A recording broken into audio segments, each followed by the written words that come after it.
Bonjour Gilles Bonnefond. Bonjour. Vous êtes porte-parole de l'Union des syndicats des pharmaciens d'officine. Vous êtes pharmacien vous-même à Montélimar. Vous avez entendu Alexis Corbière ne pas trouver de rendez-vous. Mais nous avons un autre Gilles, tenez sur Twitter, c'est le prénom du moment, qui nous écrit « Hier, j'ai cherché à me faire vacciner. Je suis entré dans la première pharmacie. J'en sortais 5 minutes après, vacciné, 3e dose. » Bon, il n'y a pas que Doctolib dans la vie, Gilles Bonnefond.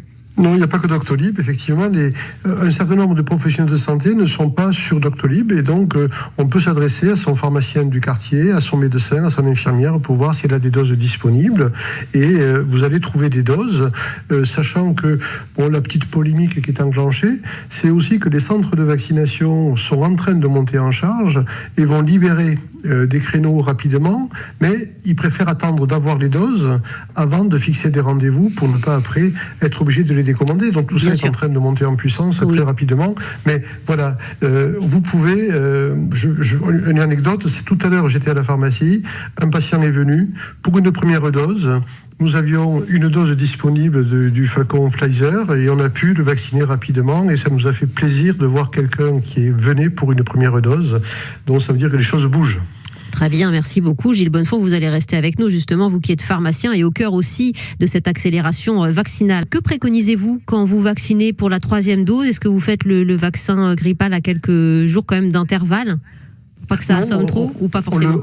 Non, pas forcément. La Haute Autorité de Santé a préconisé que l'on pouvait faire les vaccins en même temps. Ça simplifie. On change de bras, on ne le fait pas sur le même bras. Oui. On en aura trop lourd après. Voilà.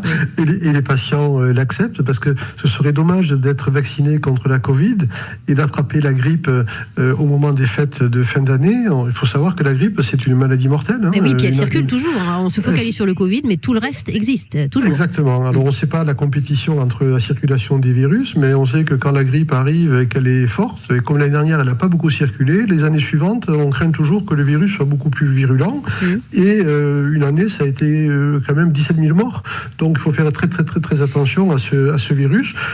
On a la chance d'avoir des vaccins, ils sont disponibles, on peut se faire vacciner chez son médecin, chez son pharmacien, chez son infirmière, dans les centres de vaccination pour la Covid, et si vous avez le vaccin grippe, ils peuvent également vous l'injecter. Donc tout ça simplifie le parcours et quand on a la chance d'avoir des vaccins en France gratuits, eh bien il faut vraiment en profiter. Ce n'est pas le cas dans tous les pays malheureusement. Gilles Bonnefond, est-ce qu'on vous interroge sur la vaccination des enfants dans votre pharmacie en ce moment ? Oui, bien sûr. D'abord, on a vacciné beaucoup d'adolescents, au-delà de 12 ans. Oui. Moi, j'ai le souvenir d'un gamin qui venait juste d'avoir 12 ans, qui venait se faire vacciner avec ses parents. Et je l'ai interrogé en lui disant, mais c'est bien. Et il me dit, mais vous savez, je ne fais pas ça pour moi. Je fais ça pour les autres. Et j'ai trouvé la réflexion extrêmement mature et extrêmement touchante.